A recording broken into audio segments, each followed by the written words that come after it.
Hey, what's up, YouTube? It's Christopher. Here we go. It's the Ibanez RG1070PBZ. This guitar is pretty sick. I mentioned in the unboxing that this is the third time that I tried to get this guitar.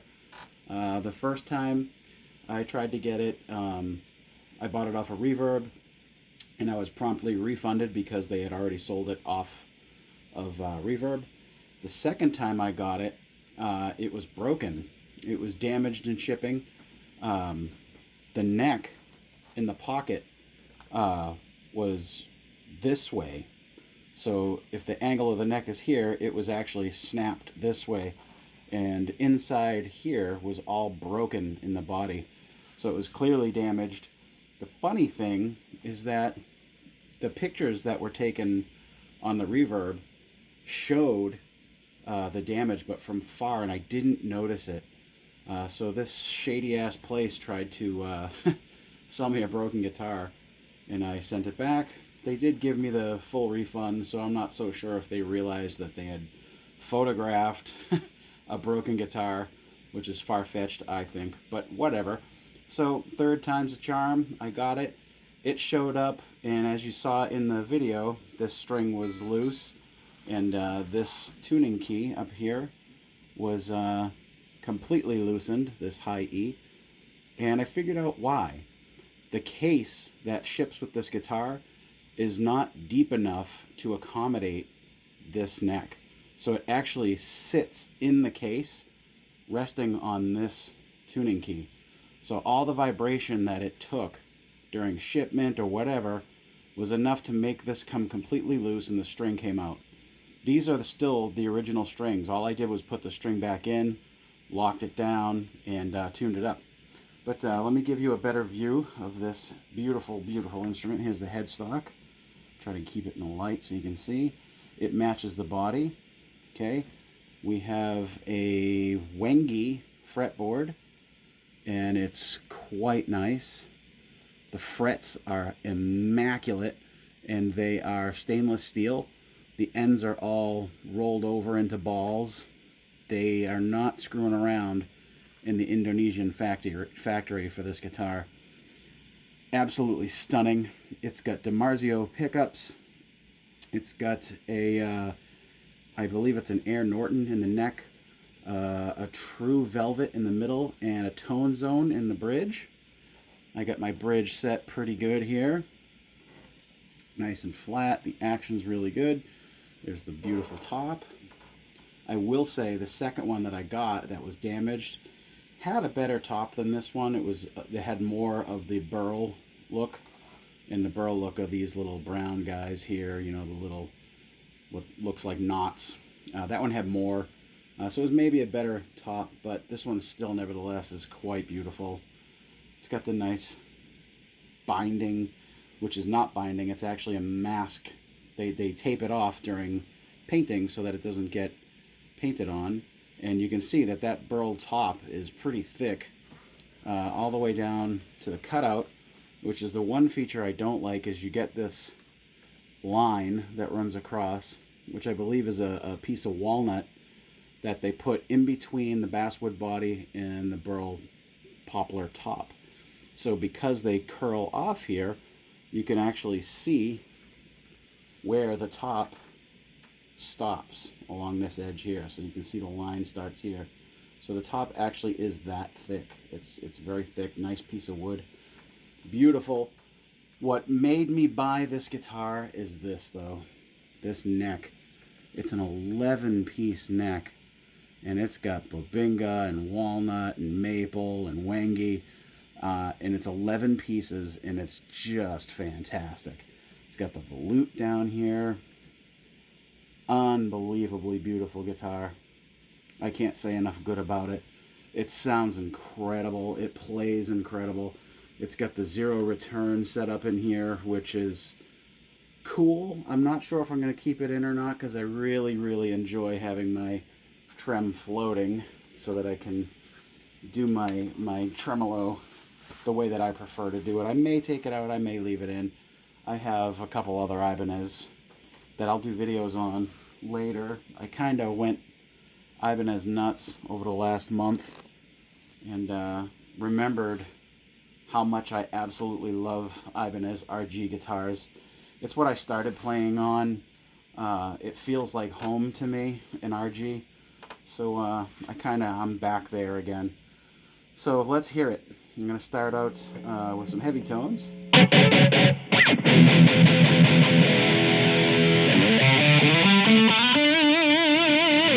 Of course, we're on the bridge pickup right now.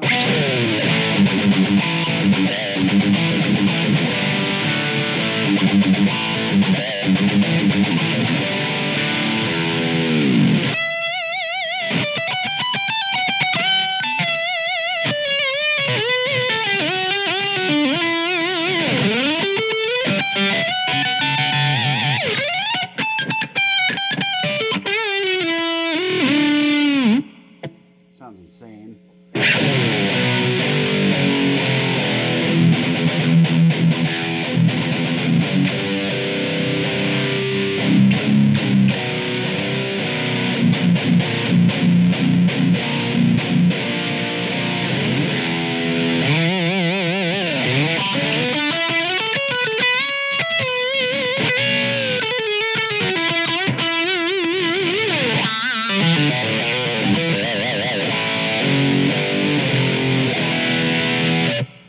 Say this guitar is very easy to get pinch harmonics with. The tone zone bridge really cuts. It has an awesome mid-range, so I can get those kinds of things real easy. I find they just kind of pop out because of the way that I play.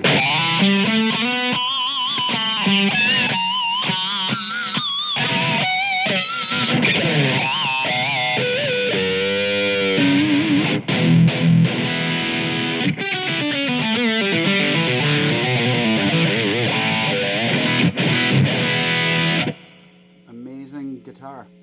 And I should say that this bridge definitely returns to zero. The one thing I could complain about is the fact that I have a nut here that I have to tighten in order to get my whammy bar to be stable.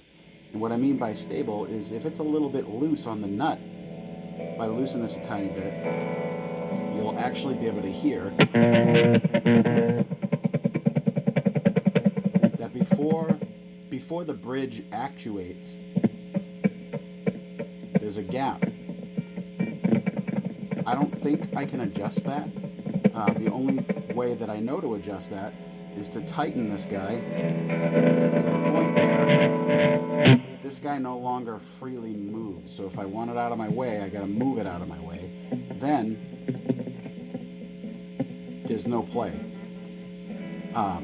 So I'm kind of forced with using it that way. Gotta move it, gotta grab it in order to use it.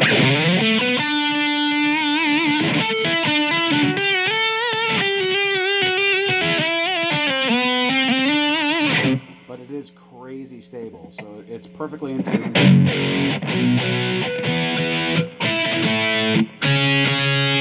And if I go nuts on that bar,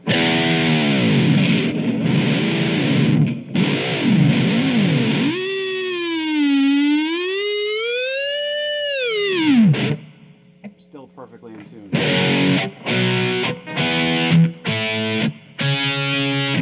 100%. The thing's a rock. If you have it set up nice, man, it won't go out of tune.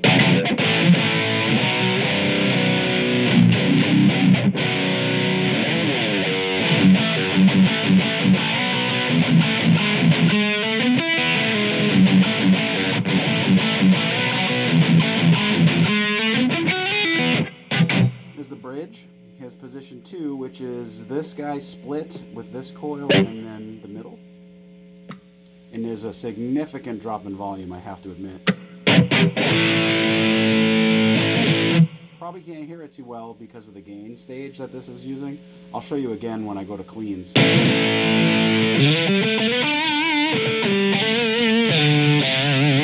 you can hear a little bit of that stratty sounding quack is in the tone now.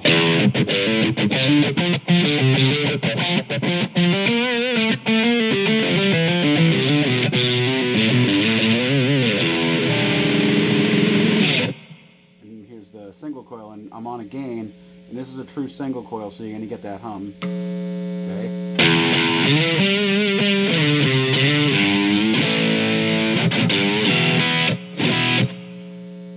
I'm not going to spend too much time on the in-betweens. Is the fourth position. Then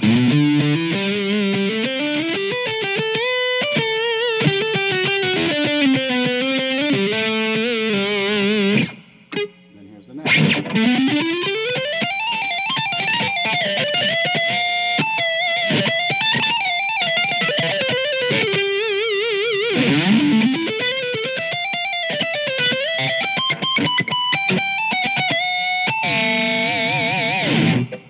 Amazing sounding guitar.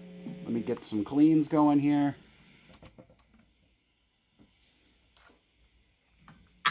We'll start back at the bridge.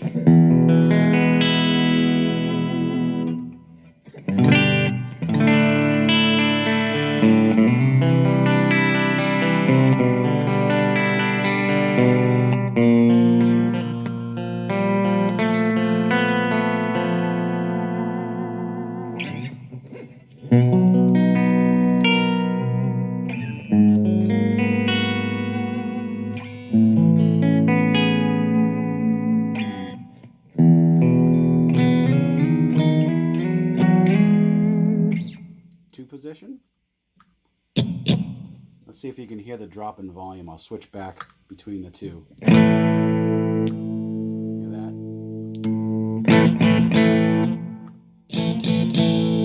It's a significant volume drop. So you have to be prepared for that if you're going to use that in a live situation. That's one thing I don't really care for with this switching. Because that's a crazy drop in volume. It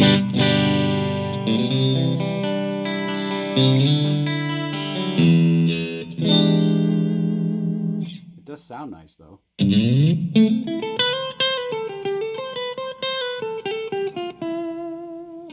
Third position.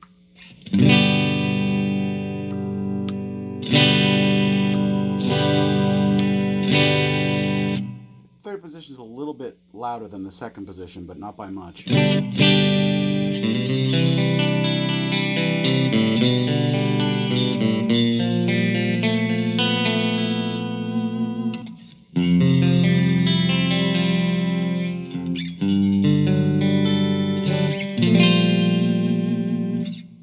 Fourth position.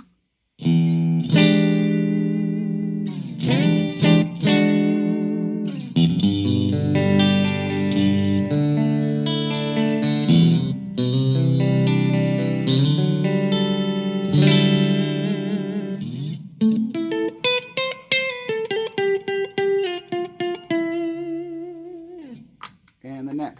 And suddenly it's like, holy crap, I'm loud again. So for me personally, when I use this in my band situation, I'm kind of using the full-blown bridge or the full-blown neck all the time.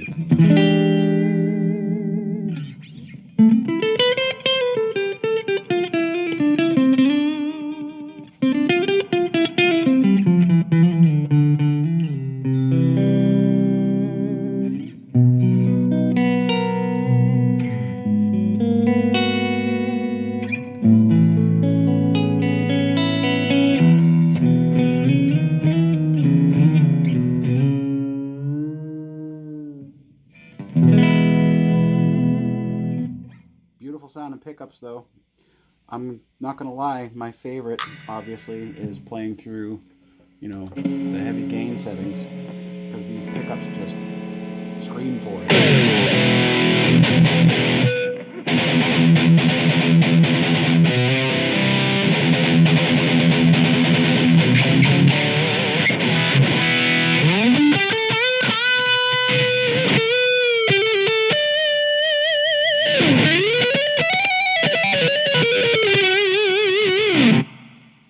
Ibanez RG1070PBZ. I love this guitar. Very, very glad to have it. It didn't come cheap. It was $12.99, which is a little bit more than I like to spend on instruments, but it's okay because I sold some stuff in order to afford it, so I didn't really pay for it. It was just kind of a lateral thing. where I sold a Les Paul and got this bad boy. So I'm pretty stoked. I didn't go over all of the features. I forgot to mention that there are locking tuners on here, which is kind of redundant when you have, you know, a locking nut. So really all they're there for is to make it easy to change strings. I love this bridge. That bridge is amazing. Can't say enough about it. It's just an amazing guitar. It has luminlay side dots, so they glow in the dark. Stainless steel frets, I think I said. 5-way switch. Amazing, killer shred machine, which, you know, you can play a myriad of styles on. Absolutely love it. Check one out if you get a chance.